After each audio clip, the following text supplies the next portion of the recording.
Videos, what can I say? Well, on to our next segment. In our continuing effort to educate and inform, we present a segment called Poetry Corner.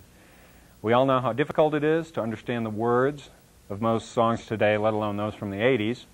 Poetry Corner provides the forum where we choose a song that exemplifies the spoken word.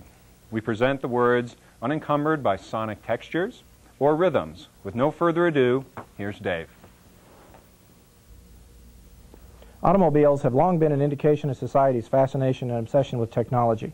This is especially true for sports cars. Keeping with the theme of cars, we chose That Little Sports Car by the Shaggs.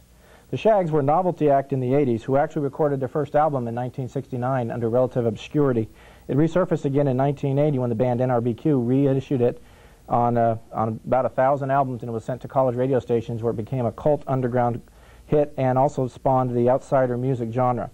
Dorothy, Helen, and Betty, the Wiggins sisters, formed the Shaggs. The first album, Philosophy of the World, was named Frank Zappa's #3 album of all time. And it also was recorded in one day. They actually recorded 2 more albums in the 80s, but none were as original nor as honest as Philosophy of the World. Here again is That Little Sports Car. There was a sports car on the road. I thought I knew the fellow that drove that little sports car was slippery as an oyster. Following it was like riding on a roller coaster. Around the corners and over the bumps. Every minute faster and faster, my heart thumped. Well, finally, he stopped to get some gas. If I was to catch up, I had to move fast. Wow. I stepped on the gas and just made the corner. I was almost a goner. When I got there, he was gone. I don't know where I went wrong. The time had passed. It was late. I knew I had no time to waste. I turned around and headed for home. I learned my lesson never to roam. I learned my lesson never to roam, never to roam, never to roam. Well, that's pretty powerful stuff, Frank, and I think there's quite a lesson there for all of us, don't you think? If you're going to chase sports cars, you either have to have a faster car or better time management skills, and maybe a GPS receiver might help as well. Back to you, Frank. That was the Shaggs, That Little Sports Car. That jacket was pretty nasty there, Dave. Where in the world did you get that thing? Actually, that's a jacket that I wore in college, and it's got a lot of sentimental value to me. I went backstage, got to meet U2. They actually, the band members wore that on stage, and they autographed it. And when was this?